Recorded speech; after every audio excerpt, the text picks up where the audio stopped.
अस्सलामुअलैकुम वरहमतुल्लाहि वबरकातुह।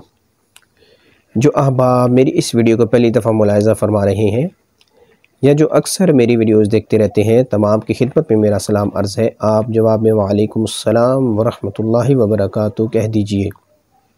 ख्वाब और उनकी ताबीरें। जी हाँ, ख्वाब और उनकी ताबीरों में आज हम जिस ख्वाब का और उसकी ताबीर का ज़िक्र करने जा रहे हैं वो है सूरह फ़लक।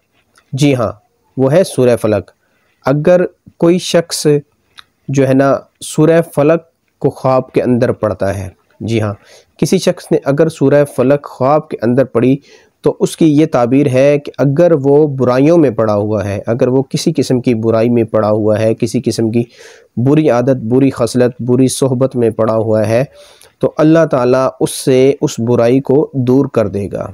जी हाँ, बहुत सारे ऐसे अहबाब होते हैं जो बुराइयों में पड़े होते हैं और उनकी ये तमन्ना होती है कि अल्लाह ताला उनको बुराइयों से निकाले।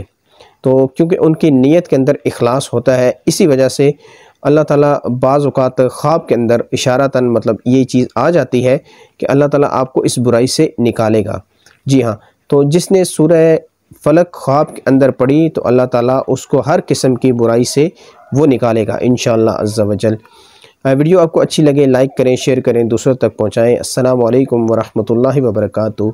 इस्तिखारा के हवाले से अगर आप रब्ता करना चाहते हैं तो हमारे नंबर्स पर रब्ता कर सकते हैं। इसी तरह अगर रूहानी इलाज के हवाले से, तावीज़ात के हवाले से रब्ता करना चाह रहे हैं तो हमारे नंबर्स पर आप किसी भी वक्त कॉल कर सकते हैं। अस्सलामु अलैकुम वरहमतुल्लाहि वबरकातुह।